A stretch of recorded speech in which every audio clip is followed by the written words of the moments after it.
Okay. Tape is rolling. Tape is rolling. Today is Monday, July 21st. We are at the Vigo County Public Library in Terre Haute, Indiana. It's 1:30 p.m. I am Chris Reedy, the interviewer, and with me today is Cecil Hallock. Cecil, can you tell us what unit you were in the First Infantry Division? I was with Bravo Company, 701st Maintenance Battalion. And when did you serve with the Big Red One? I served from May of 1969 to April of 1970. Okay. I want to take a little bit of time and talk about your life prior to entry into the service. Would you describe yourself as a typical teenager? I think I was. What were some of your interests? Of course, school, because I did like school pretty well. On the outside, cars, girls, sports, things of that nature. What level of education did you achieve prior to entry into the service? I had attained a Bachelor of Science degree In? mathematics. And did you enlist or were you drafted? I was drafted. What was your reaction at the time of getting your draft notice? At the time of getting my draft notice, I was not surprised because things had led up to that point. I mean, the signs were on the wall, so to speak. Our handwriting was on the wall. So I expected it. I never thought I would be drafted because I was the sole surviving son and I had some medical problems, but nonetheless, they drafted me and accepted me. And what about your peers? What was their reaction? Did they have any advice for you? My close friends, only one of which had ever served in the military, was in at that time. They had all dodged the draft, so to speak, in one form or another. So I really couldn't learn much from them. The one friend that I had was already in the military was gone. I mean, I couldn't ask him any questions. So I went in kind of cold, and it was new to me. Yeah. And what about your family? Of course, I was an only child. I am an only child, was an only child. So it was tough on my parents.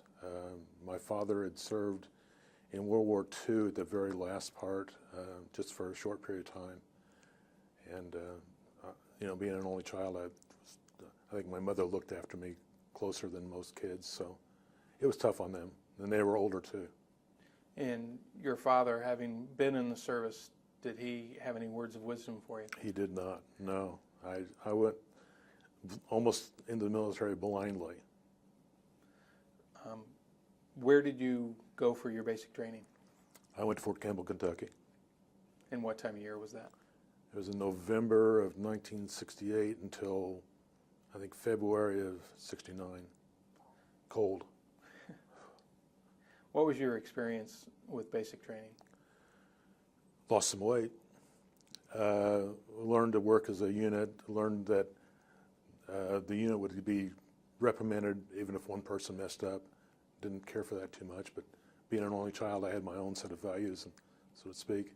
But I came to realize what was going on and learned to deal with it, and had no major problems.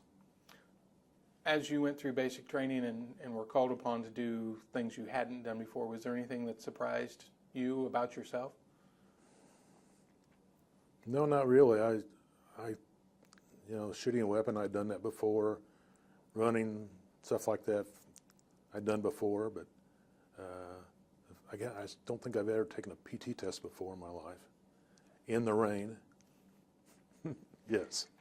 Did you get along with the other men in your training company?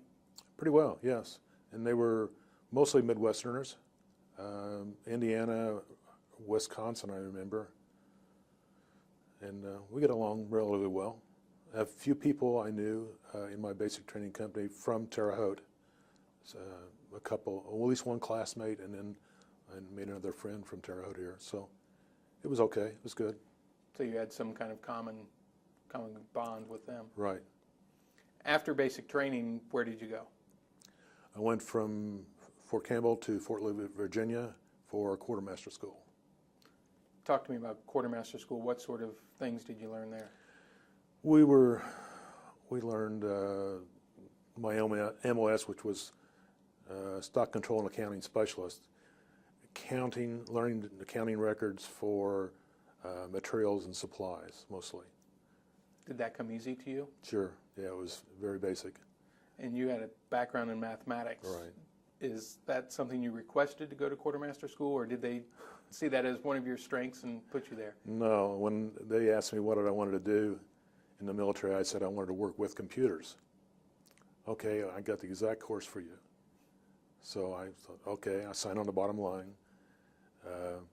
I saw a computer once, but as far as ever using one, no. So, That's the way it goes. so it was all pencil and paper. Yeah. And how much of your earlier background and skill in mathematics were you able to draw on? It was just basic math. Adding, subtracting, that's about it. Very easy, very quick. Just learning to keep track of records for parts and supplies. And how long were you in this school? From February until early April, mid-April of '69. And at that time, as you neared the end of this course, did you have any idea that you would be sent overseas? Yes. I don't recall exactly how many students were in the class, but all of us except one received orders for Vietnam. The one that did not was a National Guardsman from California. Okay, so he was not going over anyway. No. What were your thoughts at the time? Fear of the unknown. Didn't know much about it. Really knew that was something down the road, but didn't really know much about it. We know there was a war going on and people were getting killed, but I didn't know as much then as I do now, of course. In that situation, you're a young man getting ready to ship over to an unknown situation, but how much of, I guess, the unrest and the discord in the United States, how much did that inform you of what was going on over there, if at all? At that time, not at all. I was just concerned of my own situation, trying to figure out what lay ahead of me and how to survive and return and hopefully pick up the pieces and go forward from that point. Did you go directly from this school overseas? No, I had a 30-day leave and then flew to San Francisco. And what was your first impressions as you flew into Vietnam and got there, I guess? As everyone else remarks, probably the smell, the heat, the humidity, and the hustle and bustle of the people. Was it what you expected? I didn't know what to expect, really. It's probably more than I expected. I remember I was shocked to ride in the bus from, I don't remember if it was from the airport to the 9th Replacement Company or whatever it was, but we were in a bus with wire on, chicken wire or whatever on the windows. We thought, why do those people went in? No, that was to keep grenades and things from being thrown through the window. I learned later. Yeah, you learned later. I was going to ask, what other kind of culture shocks did you receive your first week or so in Vietnam? It was funny seeing people. I later learned what they were doing, squatting along the road. There were no bathrooms, so that they were relieving themselves along the side of the road in broad daylight, and that was unusual for me. That was, as far as I remember, one of the first things I was kind of shocking to me at that time. Mm-hmm. And you went to a replacement company? Went to 90th Replacement Company down in Tonsanut or wherever it is down there, and then shipped from there to Zion, Big Red One. Did you know anything about the Big Red One prior to being posted to it? Nothing at all. When I learned I was going to the First Infantry Division, I was shocked and scared. I thought, oh no, they're going to send me out in the infantry unit again. Or, we all fear that. We always heard that, they'll send the cooks and the clerks and everybody else out if they need them. So I thought that's what they were going to do to me. I thought everybody went out in the infantry, out in the field. And you went to Zion, you said? Yes. Was that where you were posted the entire time, or? Most of the time. About the first 2/3 of my tour, I was in Zion. Can you describe that base to us? It was relatively quiet. We were never mortared or shelled when I was there. We, the 701st, had a huge supply depot there of parts and supplies. We had wooden hooches with I think corrugated tin roofs. We had regular beds. We had concrete floors, screen wire to keep the bugs out. There was a PX there. There was a runway right across the field from us. I remember that. We had a basketball goal. Did these touches of home, having a concrete floor and the basketball goal, was that, again, was that what you expected, or? No, I didn't know what to expect. I really didn't know what was going to get thrown at us. We could have been any place from out in the jungle to, some people in Saigon lived in hotels, air-conditioned hotels. Were you relieved to see that sense of permanence regarding that base? I guess it gave me some feeling of security, yeah. What was security like? It was good.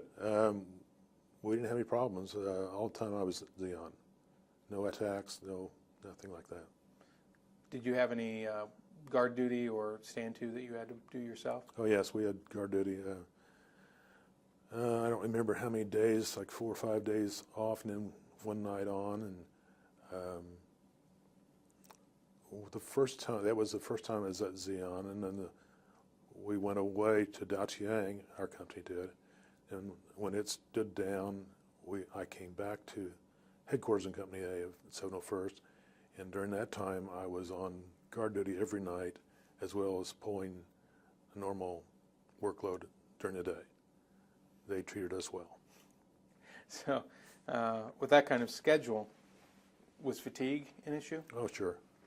Luckily, when you're on guard duty, you were on 2 hours and off 4.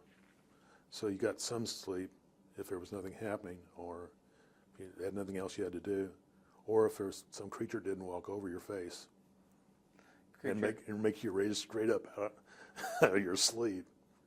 It happened. You had an instance? I don't know what it was. It went right across my face, and I sat up real quick. Got the heart going? Yes. When you first joined your unit, what was the relationship like? How quickly did you acclimate yourself?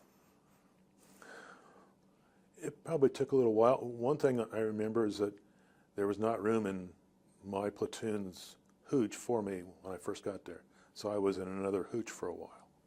I don't know if it was a couple weeks or, I don't remember. It's been too long. But once I got over into that hooch, and I was working with them there every day, as well as sleeping in the same building, it became better, yeah. Did you have any problems with any of the men you served with? I did not specifically. I had a friend that he was going to have some problems one time, and we luckily got it resolved without any fisticuffs or shots being fired. In general, and when you were there in 1969, how was morale? It wasn't the greatest. We knew of the fact that guys would go out in the field, take an area, clear it out, then leave, and VC or NVA would come right back into that area. So we weren't gaining any ground. It was frustrating to see people or know if people were killed, and we were getting nowhere. After a while, you kind of reconcile yourself that, well, if I'm just keeping another soldier alive by what my job is, by what I'm doing, then you could make some sense of it, but it didn't make a whole lot of sense. What sort of, I guess, either morale boosting or coping mechanisms did you come up with? Coping was letters from home. I was engaged at the time, so I got a letter almost every day, or 2 or 3 sometimes. Letters from parents, other people. So it helped a lot. I know they had entertainers come over and put on shows, things like that. They had, I think, Miss America.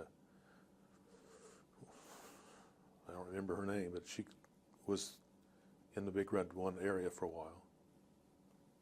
So the VIPs, the entertainers that came through, was that seen by yourself and the men as valuable and viable? I think most people thought it was.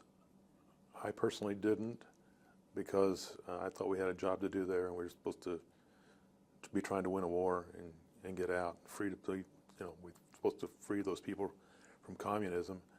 And being homesick in the first place and seeing a pretty girl would make me that much more homesick to see my fiance. So I just tried to stay back from it. I had the opportunity to go to the Bob Hope show on Christmas time, I think it was, '69, and I declined for that very reason.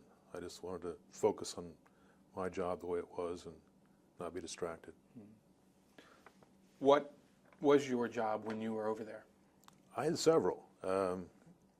I was, like I said, I was stock control and accounting specialist, keeping track of all these parts and supplies. I was the manager of our company enlisted club. I did some special activities such as driving for various ceremonies and things of that nature. When President Nixon came and visited our division, I drove in the cavalcade of vehicles that he was in. I participated in the memorial ceremony for General Ware up at Like Hay, things of that nature. So I had some various responsibilities. Looking at logistics and supply as such, what was the level of supply and how much wastage was there?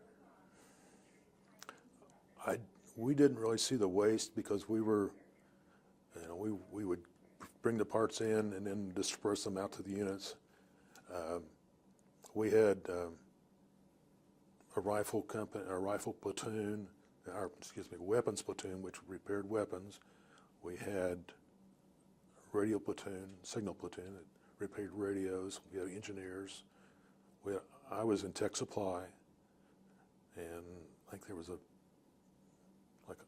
motor pool, something like that, where they worked on vehicles. So I didn't see a lot of waste as far as the stuff like that.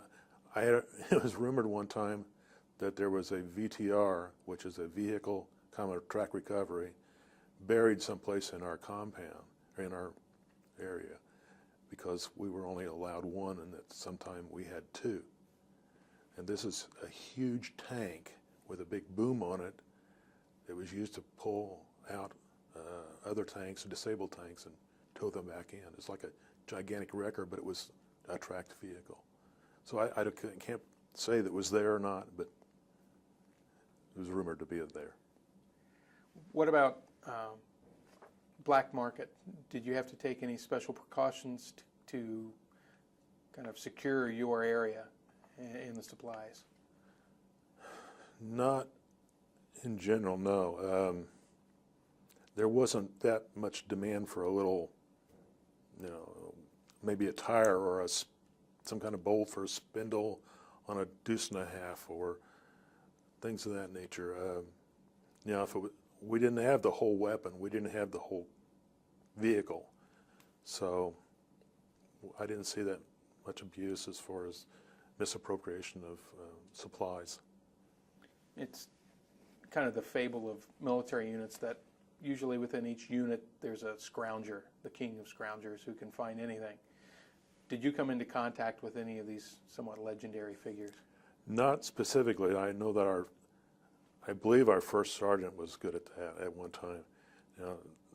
Having a lot of connections, been in the military for several years, they often had a lot of connections, so maybe that's what helped him. But I had nobody on my level that was one of these scroungers or expediters, what you're going to call them. Midnight requisition. Exactly, five-finger requisition. Take us through, I guess, because we're looking for the whole picture of all the activities within the division. If you were to get a requisition for supplies, how would it get to you? How would you go through fulfilling that? There were appointed people from each unit would bring us requisitions. We would accept those, process them, determining whether or not we had them in part or in stock. If we did, we'd mark it ready to be fulfilled and hand it to somebody who would go out and pick the pieces and bag them appropriately. And then I don't remember if we did it. I don't think we did it on the same day basis unless it was a red ball item or something of that nature. But then they would come back and, they would come. There were bins. We had bins that were marked for each unit, and the parts were put in there when the requisition was fulfilled. That's it. It's been a while. So did everything seem to run smoothly, or were there things that you saw that could be done differently? It ran pretty smoothly. We couldn't get some things that people would want. I don't recall exactly what it was, but I mean there were certain items that we just had a hard time getting fulfilled. Maybe they were back ordered. Maybe the manufacturer wasn't doing his job, or wherever. I don't know the reason.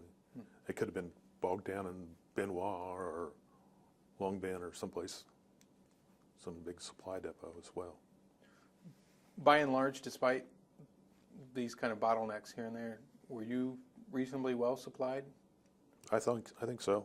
Yeah, we had most of the stuff. We had a reasonable quantity on hand, and we would, after our inventory would get down to a certain point, we would reorder based upon what we used in the past months or weeks.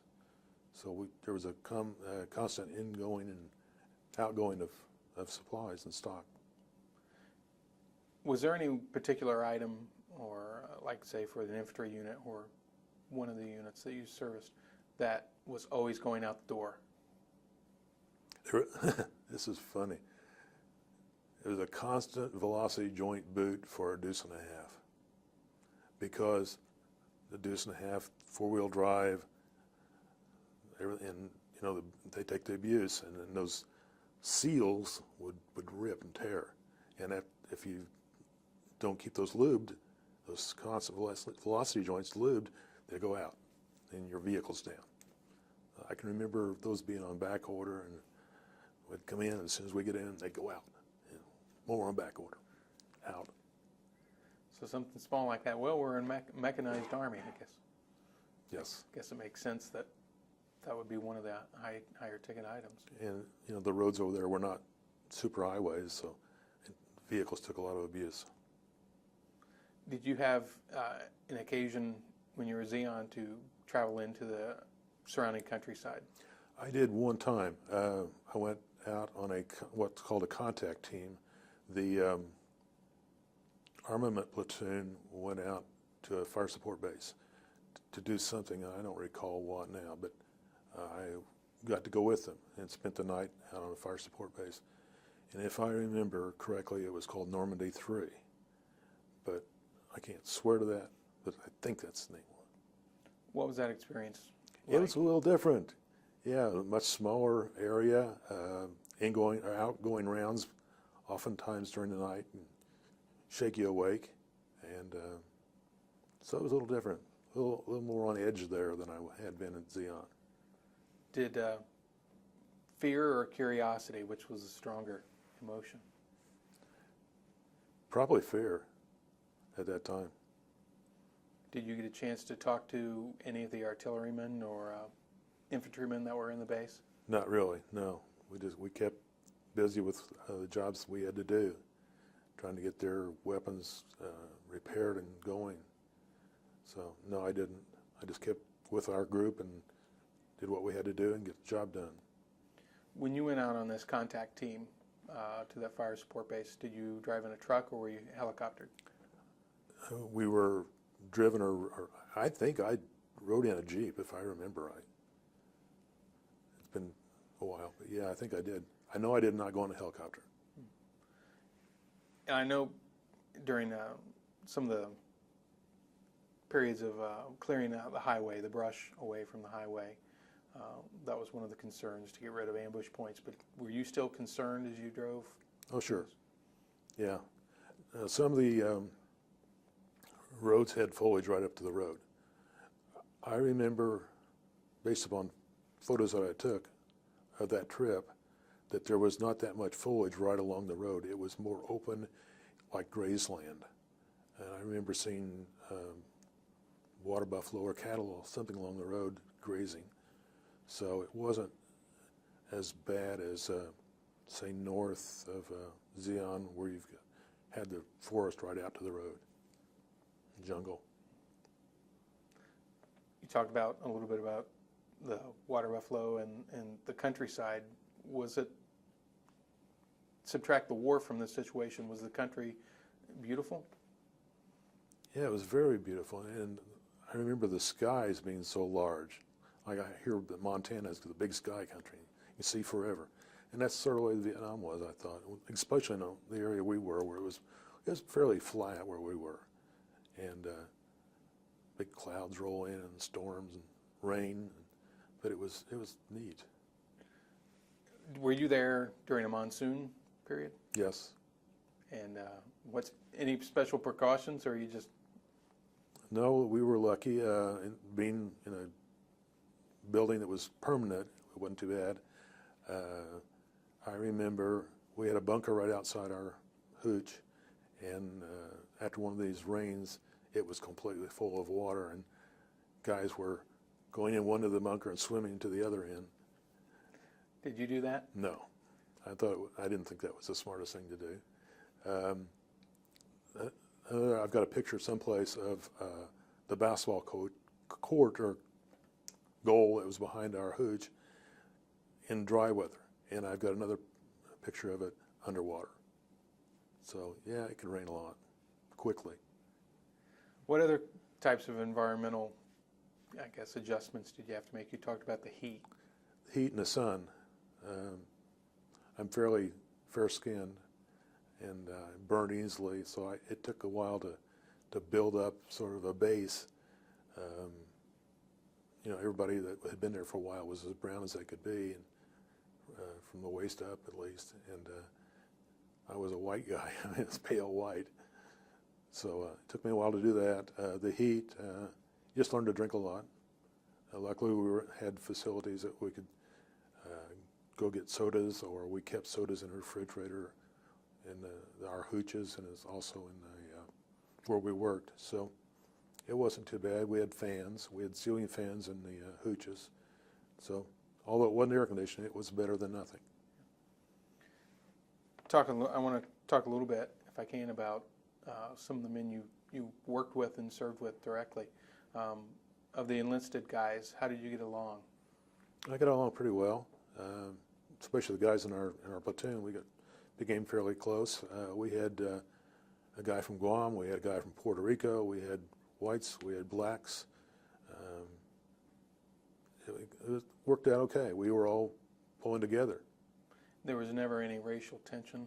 We didn't have any major racial tension. The one time I told you about my friend almost getting into a problem, he had spoken something in front of other people about those people, and they came in mass going to beat him up, whatever. I was older, and he was like 19. I was 24 or 5 at the time. I was luckily able to intervene and talk some sense and calm the situation down. But it was going to be him and me versus about 6 of them. So, and luckily nothing happened. Yeah. Everybody seemed generally reasonable? Most of the time, yeah. What about, did you have any interaction with the Vietnamese population? Very little. The only real interaction I had was with people who worked in the area, mama-sans who came and did cleaning or cooking or whatever like that. But that's about all. We had people worked in the, not the commissary, but the, what's the word? It's like the Kmart. PX? Yeah, the PX, darn it, Post Exchange, yeah, it's Vietnamese work there. We had Vietnamese barbers. So, You mentioned that. Gentleman I spoke with last week who was a Vietnam vet, he had a Vietnamese barber, but found out later, I think after an attack, after he saw the gentleman's body, that he was also Viet Cong. He was also VC. Did you ever worry about that? a little bit. Not as much, because most of the ones I saw were women, but nonetheless, I could imagine that they know who were there and who were not. They did our laundry, so they could read the name tags. They could see the insignia if there was any on it. So it worried me that they could know how many people were there and what their rank was and what their jobs were in some cases. But the Xeon being pretty secure. We didn't have that real problem. We talked a little bit about that connection to home earlier, and you talked about the letters from home. How often did you send letters out in return? I wasn't as good as the people on stateside, but probably every other night I would try to get a letter out. I did not send as many home to my parents as I did to my fiance. And other than those two, I didn't send many letters to anyone else. Within these letters, without any details, were you, I guess, candid with them about maybe the dangers and how you were feeling at the time, or did you buffer them from that? I'd have to go back and look at them to be 100% sure, but I think I probably buffered it some. Tried to give them a general impression of what was going on, but maybe not the exact picture that what I had seen. Did you do any audio recordings and send them back? I did not, no. Pictures was the only thing I was doing at the time, and I lost approximately half of them. How did that happen? We were moving from Da Chiang back to Xi'an and moving the company, everything lock, stock, and barrel back because we were being deactivated. And I was driving a semi with loaded semi, and my duffel bag, one of my bags rather, was put on another vehicle. And that vehicle was allegedly ambushed on the way back, and my bag was somehow lost. What sort of pictures? I mean, were you an aspiring photographer, or was this just a hobby? I was a casual photographer. Was there any particular subject? No, recording what was going on, because I knew that someday my memory would become cloudy, and just to refresh my memory of what I had seen. But I remember I've got a picture someplace of two Vietnamese children that were on base on December 25th, 1969, and it was really kind of neat. I got a real nice picture of them. You talked about Vietnamese were obviously working for you, and in some of my readings, I've seen charitable events and outreach that had taken place within the Big Red One with the local Vietnamese. Did you have any recollection or instances of that? I didn't participate in any of that myself, but I knew that there were those things going on. Would you think that would be more in line with our mission over there? I think it would have been. I know that General Abrams, I think it was, when he took over things, shifted the priorities and tried to get pacification involved more so than the prior leadership. And I think that was one of the things we should have been doing all along. More pacification? Right, making friends with and teaching and medical treatment and things of that nature. I think we would have had a better outcome had we been doing that earlier. At what point did you move from Xi'an to the other base, the one that was more exposed? I don't remember the exact date, but it had to be in the fall of '69. And you said your entire company went? We picked Bravo up, company? right, we picked up everything. I mean, of course, we didn't take the hooches with us, of course, but all our materials went, all our records, all our personal gear, all went. Did they ever explain to you why? My understanding was that the 25th Infantry Division was changing their area of operation, and we were expanding ours. So we took over that base, and then later when we moved out, they came back and took it back over. What was it like? What was the name of the base that you went to? Dautieng, D-A-U-T-I-E-N-G, 2 words. What was it like when you got there, late '69? It was a lot busier, a lot more activity, outgoing a lot. They had howitzers, I remember, on another area. They had outgoing rounds day and night. There was an airstrip nearby, of course. More activity. We would get incoming almost every night. What forms of enemy activity? Rockets and mortars at night. Never had any breaches of the wire or anything like any ground assaults, but it was incoming at night. When you moved in there, obviously, were you made aware that this was a more dangerous spot? Yes. What were you thinking at the time? Hope we can survive this one. What sort of, I guess, precautions or refreshers were you given, if any? Luckily, they finally built us a bunker after we were there a little while that we could sleep in.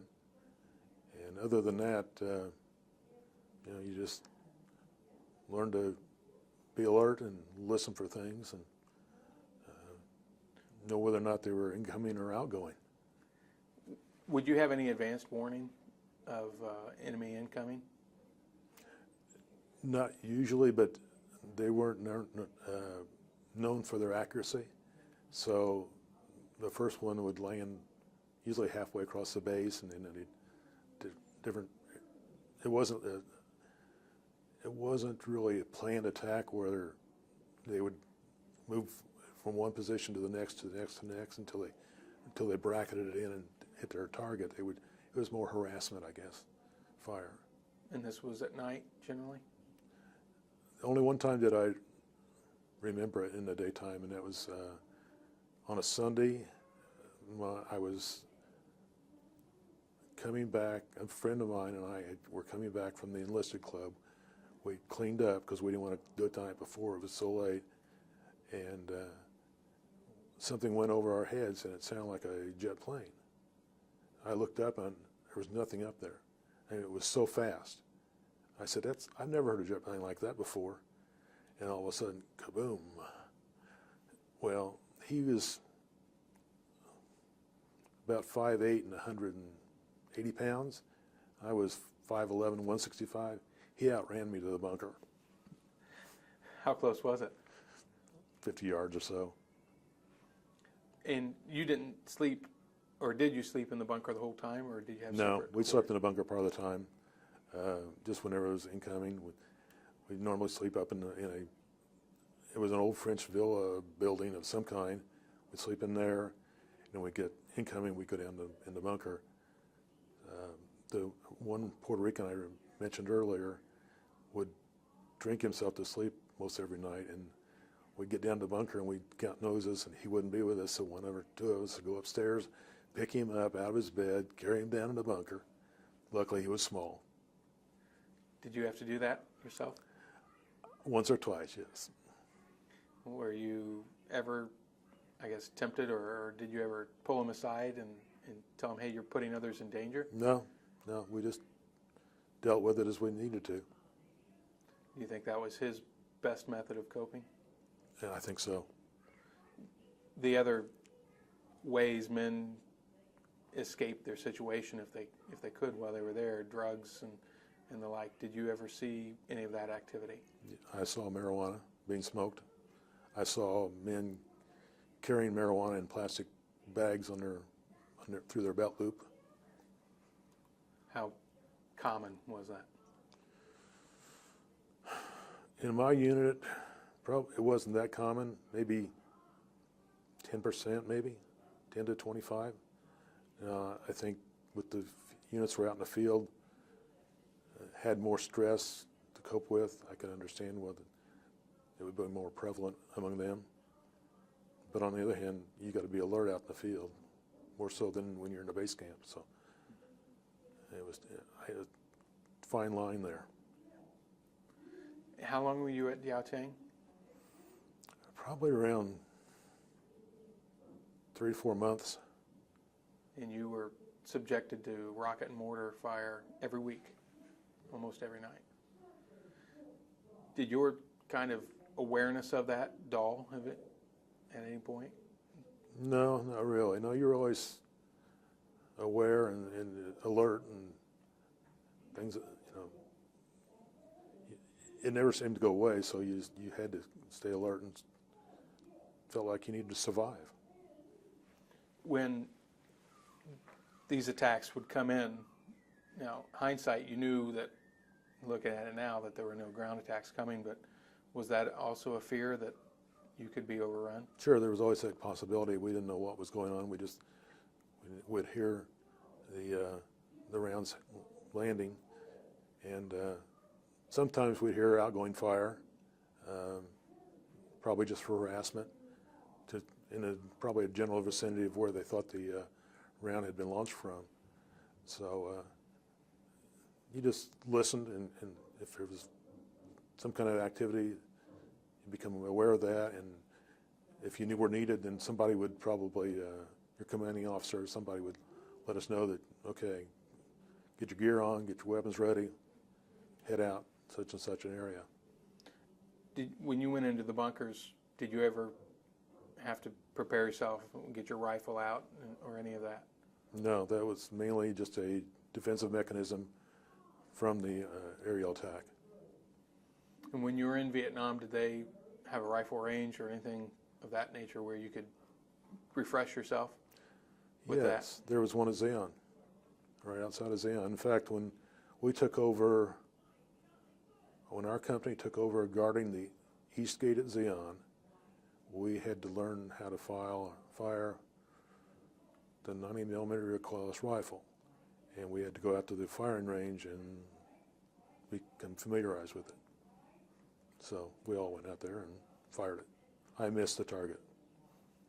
That's a little bit bigger piece of ordnance than the M16. Yes. Were those dummy warheads, or did they have the full explosion? Yeah, full explosion, yeah. What was your feeling at the time? Were you scared of that or excited by it?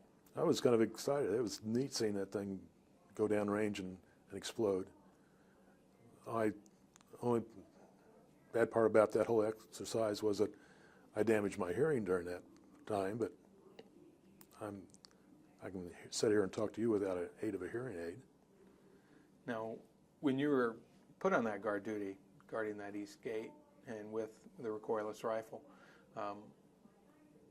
were your senses heightened? Were you seeing things, or, It was a little more stressful, or you had to be aware of what was coming down the road at you, if there was anything at night. I remember having a starlight scope, and that was neat. We could check out the surrounding countryside, and we had to call in a situation report periodically. I think it was every hour on the hour.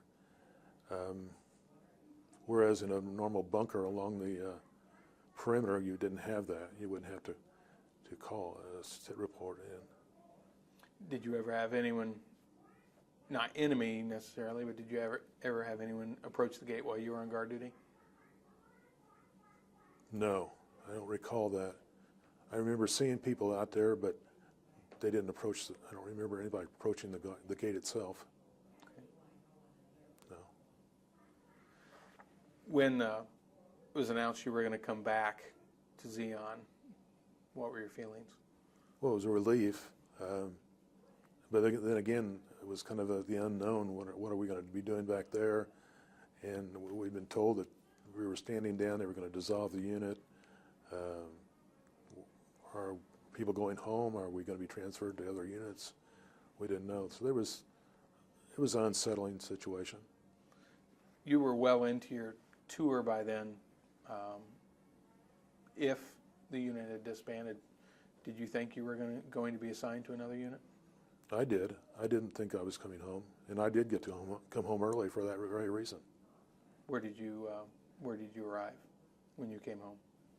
San Francisco, through Oakland Army Depot, And so the unit came home to Fort Riley. Were you unattached from the Big Red One Yeah. at that point? I did not go to Fort Riley with it. My next duty assignment was in Alabama. What were you doing in Alabama? I became the clerk for the property book officer of the battalion down there. What does that entail? Okay, property book, it's like a set of documents that for every piece of equipment that is non-replaceable, we'll call it. And it's a vehicle, a weapon, things of that nature. You know, a radio. You know, they're not used up. If you lose one, you're in trouble. You got to pay for it. Was that stressful for you, or was it just more bookkeeping? That was more bookkeeping. It was a very easy job. It was mainly 9 to 5. Well, not 9 to 5, but 8 to 5. 5 days a week. I lived off post. I was married by that time. How long were you at that post in Alabama? I was there from April of 1970 until I was released, left the service in early September of '71. Did you get a lot of questions from the men that were stateside that had not served in Vietnam? No, really didn't. We just kind of kept our mouths shut. You know, there was a guy who had been there, and you might say a little bit about it, but there wasn't a whole lot of conversation about days gone by. What was the, I guess, morale and condition of the Army, I guess I call it the post-Vietnam Army, that you served in briefly? Well, our mission down there was supporting the aviation school, the helicopter and fixed wing school. All the pilots were going through there. So we were busy. Well, there wasn't any time to sit around and worry about and discuss the world situation. We did our jobs and you know, the best we could, and just stayed out of trouble. And so it really didn't affect us as much as it might have some other people that were departed from the military or detached from the military. I was still in. It was a buffer zone, really, between Vietnam and civilian life. That year and a half was good for me. So other writers have mentioned that in some of the post-war units, post-Vietnam units, that there were problems with drugs, there were problems with race relations. Did you experience that in Alabama? I did not, no. Other than the fact that it was still segregated in Alabama. My wife began teaching down there, her first teaching job, and it was the first year they had integrated the black and white students into one school. It was quite an experience for them, not for her, because she grew up with that back in Indiana. Yeah. As a Midwesterner in the South, was that, and having served with African Americans in Vietnam and getting along well with them, was that kind of a different kind of culture shock? Right, I didn't like that. I really didn't like the way they were treated, and the way we white people were treating them. I didn't think that was right, but that was their history, their culture. So I didn't tell them they were wrong, even though I didn't think it was right. At the end of your term of service, was there any thought on your part to staying in and making the Army a career? Not really, for a variety of reasons. Number one, I didn't think I was being utilized very well in the military and the job I had, and I didn't like the pay scale that well. I felt I could earn more money on the outside, and being that only child, I just didn't like taking orders from from everybody that was above me. It irritated, not irritated me, but it rubbed me the wrong way when I was a 24, 25-year-old college graduate and taking orders from a 19-year-old kid that had gone through NCO school and thought he knew the world. How much of, I guess, your age at the point, because you seemed a little older than a lot of the young men, did that cause any problems? I don't think it really did. I don't know if they looked up to me at all, but I was on the same age as most of the lieutenants and captains. And so I got along with some of them fairly well, except we weren't supposed to fraternize. What was your rank at that time? I went from PFC E3 to E5 in Vietnam. So you came back with sergeant's rank? With specialist 5th class, okay. Which is an E5. So I don't know, other than not being quite as excitable as some of them, I don't know that I had any advantage. Were you able to, you talked about Alabama being a buffer, as far as dealing with your experiences in Vietnam, but did you interact with men that did have problems? No, I didn't know anybody that really had major problems. No PTSD? No, I did not. I guess I was lucky in that respect. Most of the people were even in Alabama, were in non-combatant roles, if they were Vietnam veterans. So, and if they were Vietnam veterans, none of them that I saw had any problems, except that some of them were in the military and they thought it was their military. This is my army. You will do as I want you to. So occasionally had problems with the leadership. The leadership, yeah. Being stationed in Alabama, the downside is the race relations, but would it be safe to say that the general anti-war atmosphere was different or down there? Mostly, I only had one experience of any anti-war activity, and that was, I think it was Armed Forces Day. They got rumored that there were a bunch of busloads of kids from Tallahassee, I think it was, or Florida someplace, going to come and try to storm the gate at Fort Rucker. So we were all made to go out and guard the gate overnight, and nothing ever happened, of course. It was humorous as I look back on it now, but that was it. That's the only problem that I ever remember coming close to having. When you came back to American society and saw a lot of the demonstrations, maybe in other cities, and maybe read about them in the newspaper, did that have any effect on you? I didn't like it. I mean, I understood why they were protesting, but it wasn't doing a whole lot of good for our people over there. And I didn't think that their actions were going to cause a huge change in policies. Because it was already underway that Nixon was trying to Vietnamize the war effort. So I didn't think it was going to change much. When you were back in Vietnam in '69 and '70, did any of that protest, any of the demonstrations, any of the unrest here in the United States make itself felt over in Vietnam? It did not have any effect on me specifically. I wondered one time why I didn't remember anything about Woodstock. Well, Woodstock was when I was in Vietnam. So the moon landing was when I was in Vietnam. I remember it because they broadcast it on the radio, on the TV over there. So, but other than that, no. Okay. Well, we'll wrap up on this tape. We'll call an end on this one. Okay. Today's Monday, July 21st, 2008. We're at the Vigo County Public Library in Terre Haute, Indiana. It is probably 2:45 or thereabouts.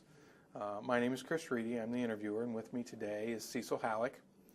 This is the continuation of my interview with Cecil, and we talked about coming back, and you had that nice buffer zone where you were in the service still, but in Alabama, and so you were able to finish your term of service and really put Vietnam away. Is that safe to say?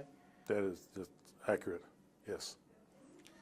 At what point, I guess, in your life did you start to talk about Vietnam or start to interact with those memories? Unfortunately, some of it was because of nightmares. I remember thinking I was back over there, or that I was about to go back over. Those finally have quit. I don't remember exactly how long ago it was they quit, but I haven't had that dream for a long time. As far as other reactions and other recollections, I didn't do a whole lot. It was under the surface all the time. Did these nightmares surprise you that you were having them? Probably not a surprise. Puzzle me. You know, why do I still have this fear? Is there any one recurring theme? No, it's just I'm going over again, and I've got to do it again. It's like I've been through it once. Why do I have to do it again?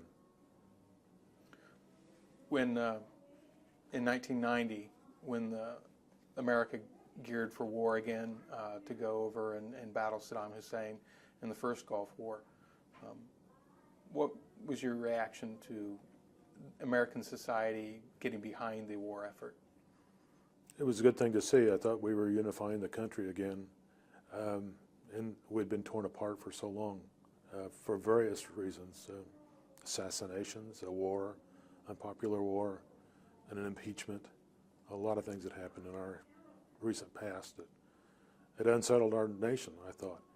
And it was good to see a rallying behind the troops and the soldiers and the Marines at that time. And luckily it didn't last any longer than it did. And it was great to see them come home, or most of them anyway, or very few casualties. It was amazing. You talked that you have a son that's in the military. I do. Did you encourage him to join the service? No.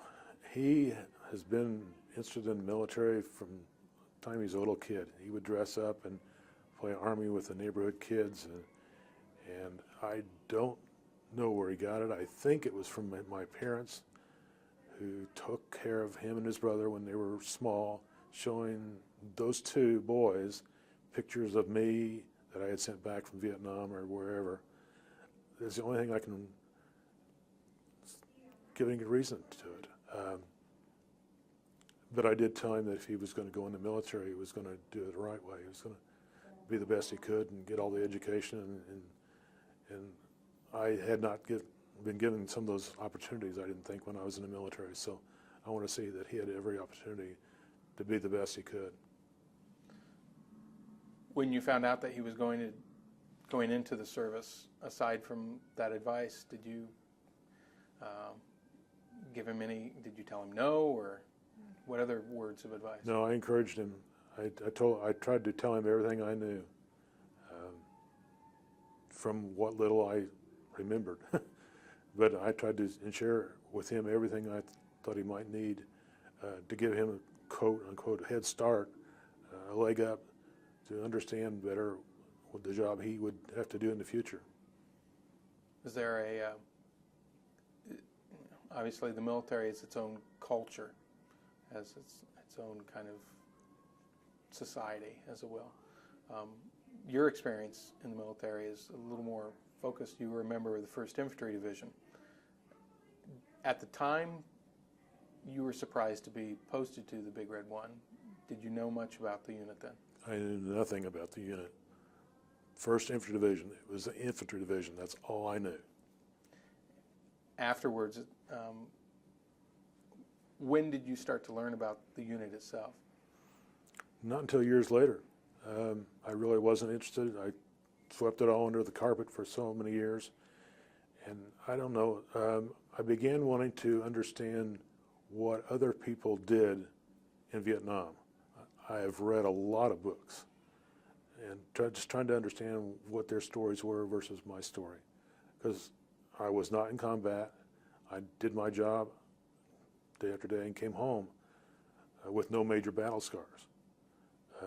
So I wanted to understand how they felt and how they handled the situation. So it was that, and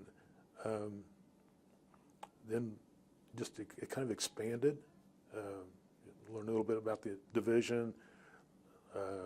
Found out that there was a society of the First Infantry Division. Joined that. Got the newsletters, and have gone now to one reunion last year in St. Louis. So that was a nice experience. It was a wonderful experience, let me say that. I sat at a table with a World War II veteran. It was great. Was there anything, I mean, from your perspective, and when you look back on it, about the First Infantry Division that was special? As I look back now, I realized how focused they were, how dedicated they were, how they wanted to do it right. They wanted to do the best they could as a division. And I'm really appreciative that I was given that opportunity to be a member of. Many writers have written about a unit pride, but they, as a caveat, they'll say that generally that identification doesn't extend much beyond the company. I think that's probably true when you're in the service. Is there an identification among Big Red 1 veterans of all eras of service? Have you seen something along those lines? I saw that at the reunion, yes. There were Gulf War veterans there that were fresh from back overseas. There were World War II veterans there and everything in between. And it was great. We all fit together. It was a neat experience. It was amazing when the colors were presented in one of the banquets. You could have heard a pin drop. Can you see? You can't get that at a sporting event. It was wonderful, refreshing. Had a question, it just ran right out of my mind. One of the emphasis of this project is citizenship, not just being a soldier, but serving your country in a variety of different ways. Is that something that you think was kind of promoted or part of your military service, or is it just something that is within someone? I don't remember it being part of my military service. I think it's the way they were brought up and what their family's values were. Now, agreed, that can change. When you're in the military, you can do an about face and choose a new path, so to speak, of being a better citizen. But it didn't change that much for me. Did you have any contact with men, or either during your service or afterwards at any of these, at a reunion, that maybe may have mentioned that this turned my life around? I don't recall anybody saying that, no. Okay. Is there any one memory of your time in the service that stands out? Well, there's being in the motorcade that when President Nixon visited the Big Red One. I remember that very well. It was neat. Can you give us any details of that day? I remember our having to be spit shine, starched.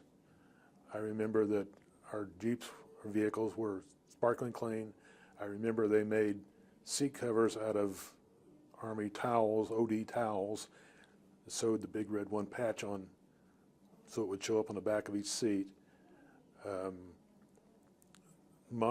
The people in my Jeep were Ambassador Ellsworth Bunker ambassador to Vietnam, General Creighton Abrams. His aide, a major, and there's a Vietnamese gentleman in an American-type business suit. I don't remember his name, but to this day, I'm still pleased that I've been able to do that. Other than that, just doing my job, every day, honest day's work for an honest dollar, so to speak. Not causing any problems. I never had an Article 15 or got any problems like that. So I just want to do my job and do my time and return to civilian life. You mentioned the uniform for this motorcade for Nixon's visit. What was special about it, and how has that remained special for you? I kept that uniform. I used it for 2 or 3 ceremonies that I participated in while in Vietnam. It's still someplace. I think my son has it. He wore it one time during a presentation that he had to give while in the Army. So it lives on. It has a life of its own, I guess. You look back at your time in the service. When you look back at, how do you feel? Proud. I'm proud to have served. Did my duty. Didn't turn tail and run. Didn't go to Canada. Didn't take the easy way out. I was not privileged, not rich or anything like that, so there was practically no way of taking an easier way out for me. I did what I had to do and did it the best that I could at the time. And came home. Yes. Are there any final thoughts, Cecil? No, this is a really neat thing that you're doing, and I appreciate it. I hope that other people will do the same thing. I'm sure there's a lot more experiences out there that people would share if they just open up a little bit. It's not a whole lot of fun sitting in front of the camera like this, but it doesn't kill you. We've tried to make it painless. Well, thank you, Cecil, very much for taking the time to meet with us. You're welcome. Thank you for your service to our country. I do appreciate it. Thanks.